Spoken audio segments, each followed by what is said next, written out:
മോളിക്കുട്ടി എന്താ എന്താ? Dubai mama അവളുടെ വരവ് കണ്ടോ? പേടിച്ചരണ്ട്.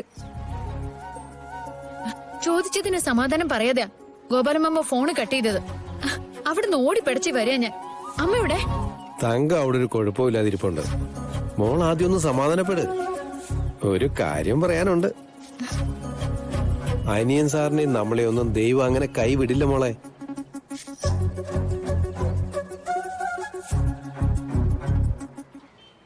ഇന്നലെ നമ്മൾ വിറ്റ ടിക്കറ്റിനെ കൊള്ളാവുന്ന ഒരു സമ്മാനം അടിച്ചിട്ടുണ്ട്. കൊള്ളാവുന്ന സമ്മാനം എന്ന് പറഞ്ഞ 5000? 5000 ഒന്നും അല്ല. ദുബായ് മാമൻ ലോട്ടറി വിൽക്കാൻ തുടങ്ങിയിട്ട് ഇത്രയും വലിയൊരു സമ്മാനം ഇതുവരെ അടിച്ചിട്ടില്ല. 5 ലക്ഷം. ശരിക്കും പറയുന്നതാണോ? വെറുതെ എന്നെ കളിപ്പിക്കല്ലേ.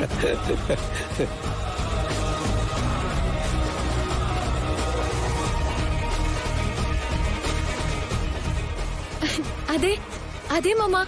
അപ്പോ ഇതിന്റെ കമ്മീഷൻ നമുക്ക് കിട്ടുമല്ലേ? അതൊരു 50,000 രൂപ കാണില്ലേ? അങ്ങനെയല്ലേ? ആ, കമ്മീഷൻ 50,000 രൂപ തന്നെയാ. പക്ഷേ വേറൊരു കാര്യമുണ്ട്. അതെന്താ? എന്റെ കൃഷ്ണമോളെ, ഇന്നലെ നമ്മുടെ കുറച്ച് ടിക്കറ്റ് ബാക്കിയായിരുന്നില്ലേ വിറ്റുപോകാതെ? ആ മിച്ചം വന്ന ടിക്കറ്റിനാ സമ്മാനം കിട്ടിയിരിക്കുന്നത്.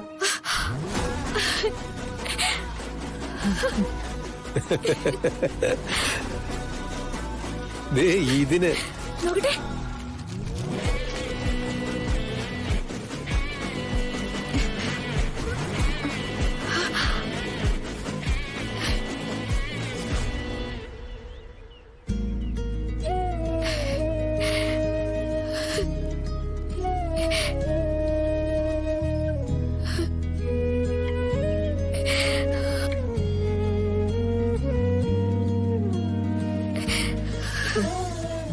കൃഷ്ണേ,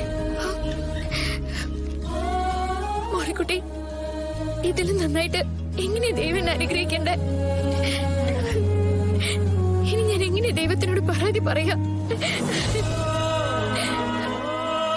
നീ വിളിച്ച് പ്രാർത്ഥിച്ചതിന്, ഗോപാലമാമ വിളിച്ചതിന്, എന്റെ അമ്മ, ഞാൻ, സുനന്ദേച്ചി, എല്ലാവരും നെഞ്ചു പൊട്ടി വിളിച്ചതിന്, അതിനുള്ള ബലല്ലേ ഈശ്വരൻ തന്നിരിക്കുന്നത്?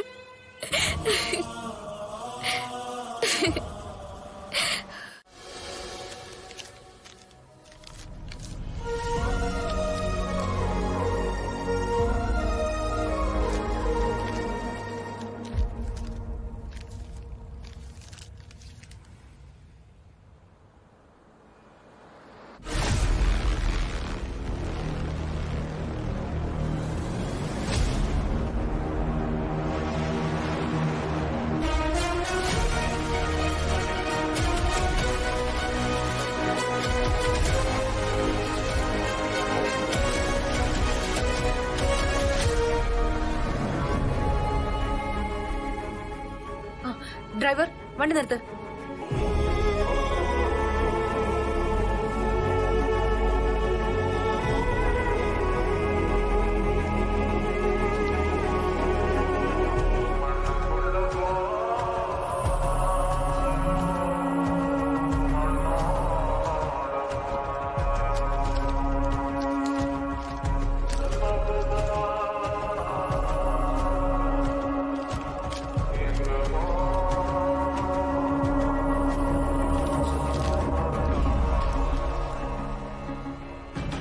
മോളെ,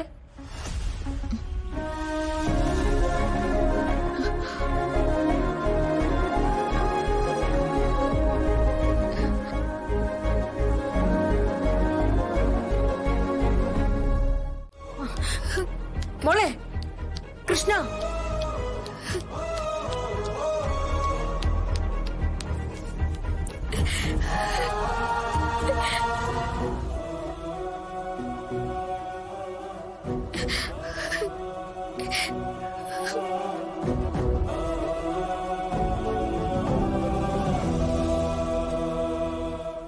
ഇനി അവളെ ശല്യം ചെയ്യരുത് മാഡം.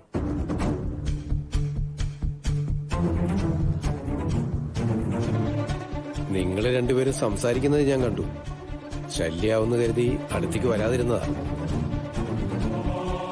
തെരുവ് തോറും നടന്ന് ലോട്ടറി വിൽക്കുക, അതെങ്കിലും ചെയ്തോട്ടെ വേണം.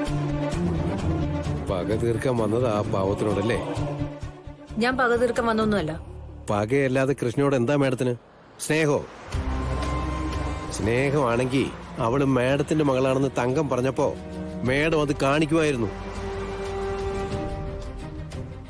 2 കൃഷ്ണമണികൾ പോലെ തുല്യരാണ് ഒരമ്മയ്ക്ക് 2 മക്കൾ.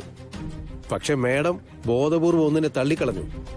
മേഡത്തിന് അവളെ വേണ്ട, മകളായിട്ട് ഗാഥ മാത്രം മതി. അവളോട് ചെയ്ത ദ്രോഹങ്ങൾക്ക് വല്ല കണക്കുണ്ടോ മേഡം?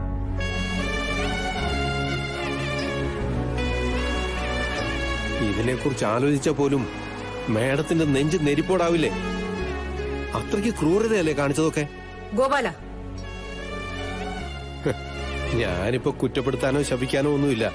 ഞാനോ സുനന്ദയോ ഒരു കാലത്തും അവളെ തള്ളി പറയേയില്ല. അവളുടെ രക്ഷിതാവാണെന്ന് അഭിമാനത്തോടെ പറഞ്ഞു നടക്കുന്ന ആളാ ഞാൻ. എന്റെ കൃഷ്ണയെ നിങ്ങൾക്ക് ശരിക്കും മനസ്സിലായിട്ടില്ല മേഡം. നിങ്ങൾക്കതൊരിക്കലും മനസ്സിലാകാനും പോകുന്നില്ല.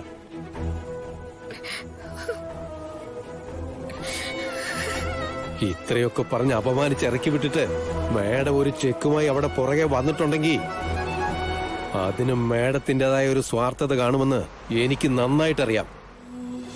ഒന്നുമില്ല. അവളുടെ വിഷമോർത്ത് മാത്രമാണ് ഞാൻ തിരിച്ചു വന്നത്. ഗോപാലൻ, ഈ ചെക്ക് നമുക്ക് കൊടുക്കണം. ഞാനിത് വാങ്ങില്ല മേഡം. വാങ്ങിയാലും എന്റെ മോളിത് സ്വീകരിക്കില്ല. ഒരു കാര്യം എനിക്ക് ഉറപ്പായി, ആരൊക്കെ ഞങ്ങളെ തോൽപ്പിക്കാൻ ശ്രമിച്ചാലും ദൈവം ഞങ്ങളെ തോൽപ്പിക്കില്ല. മാഡം പൊയ്ക്കോ. ഗോപാലൻ പറഞ്ഞതൊക്കെ ഞാൻ കേട്ടു. ഒന്നും ഞാൻ നിഷേധിക്കുന്നുമില്ല.